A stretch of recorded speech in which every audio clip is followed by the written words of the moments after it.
I'm here with Dr. Suzanne Schneps, a clinical psychologist who's been in practice for over 30 years. One of the things we keep hearing from our parents is, I'd call it the defiant teen. What do we do as parents when the Facebook pictures are all looking like everyone's having so much fun, and you're coming home and every time you say something to your kid, they sneer at you, they ignore you, they slam a door. Like, what do you do with that? Okay, first of all, we all have to remember most people are not putting on Facebook. I screamed at my kid. I threw a cauliflower at their head. I just couldn't stand it anymore. I just stood in the kitchen and went, ah! Most people are not doing that, okay? And everybody has their moment. So the first thing that I think is really, really important is I hear from more kids that the most important way that a parent can handle themselves is to apologize. It means so much to kids when we as grown-ups say, I messed up. The feelings are getting so big. I didn't handle it well, and I apologize. That means a great deal. And I think when you live with a kid who has been challenging all along, it makes it even more difficult. I think we need to look at what is that? Who is that defiant kid? And just like before, the question is, why are they being defiant? Are they being defiant because they're scared? And, if you're scared and you've had a challenging relationship with your family, and you go to the challenging relationship and you call your mother a few interesting names, and you call your father a few more interesting names, you change the set. Now we don't have to be worried about the coronavirus. We can be in a fight with our parents.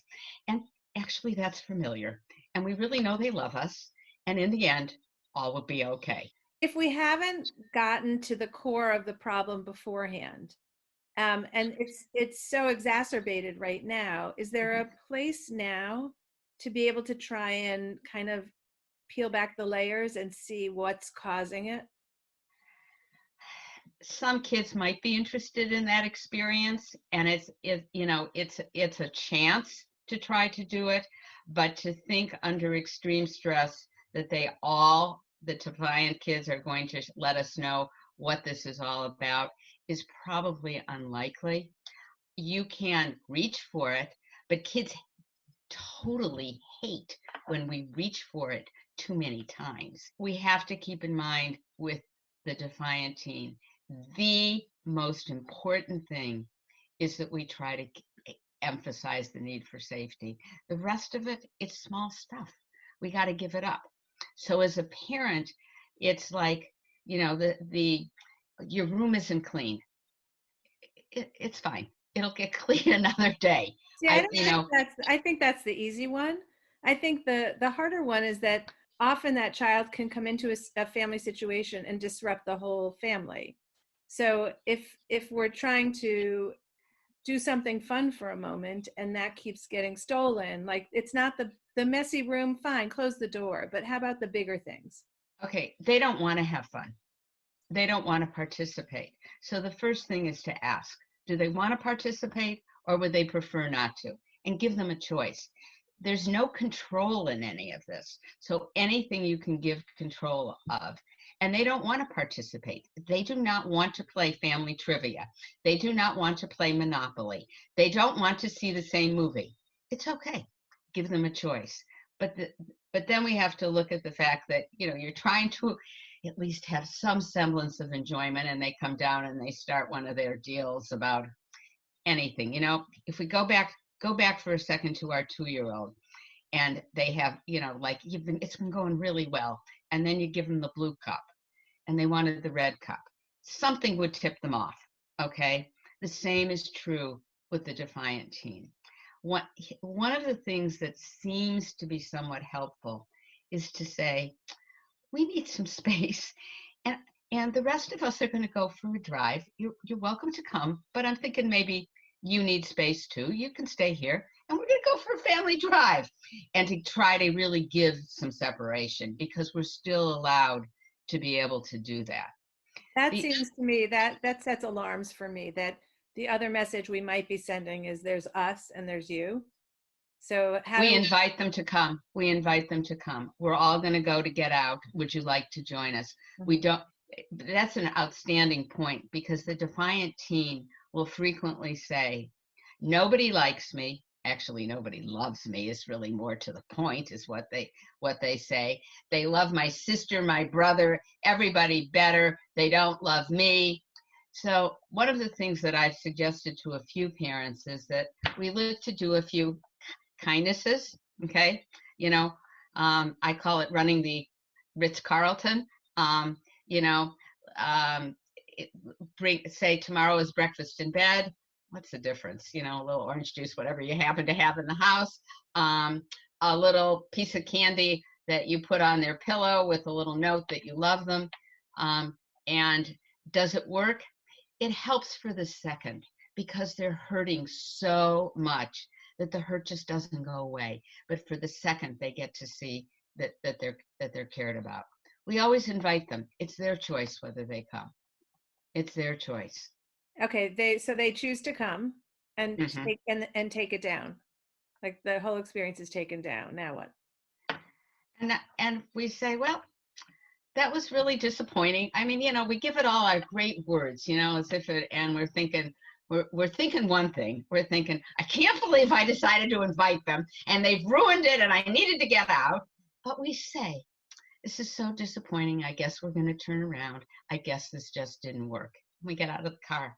What I'm trying to say, maybe not so successfully, is there isn't any magic. We all know about feeling trapped. They feel super trapped because they're trapped within themselves, which is the part we have to remember. This comes from a place that's really hard. And does a kid like this, like if we ask them to do us a favor, does that work? No, So you can't implore them to behave a little differently just to be kind, or that doesn't work. absolutely not. Now, if you're lucky enough to see a moment or two of kindness, which, by the way, I think they do. I think what happens is, what is the age old, oh, thank goodness they weren't calling me any of those names. It was so nice. It was like a fine meal. Nobody didn't say anything wrong, and they didn't get off on their high horse.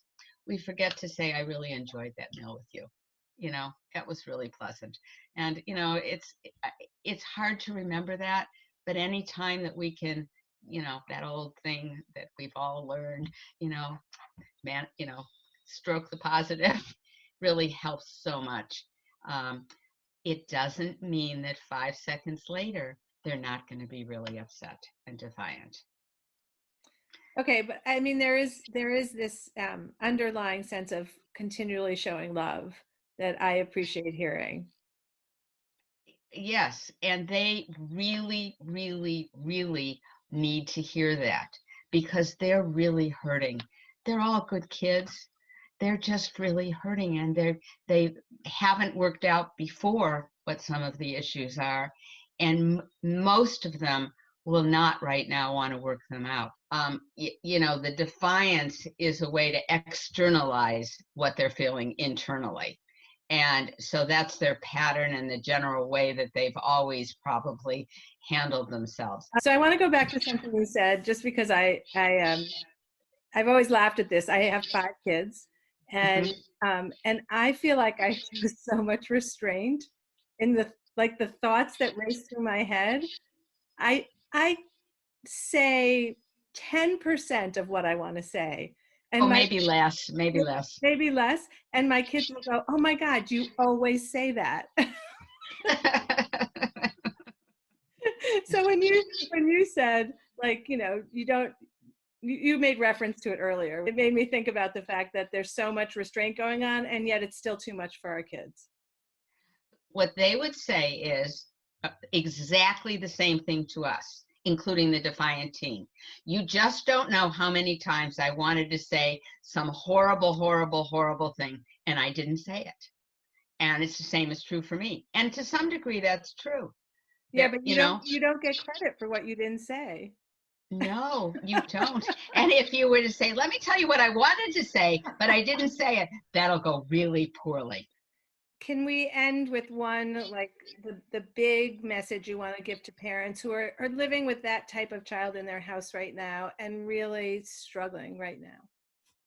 I guess my biggest message would be, let's see, how about forgive yourself for when you have a moment.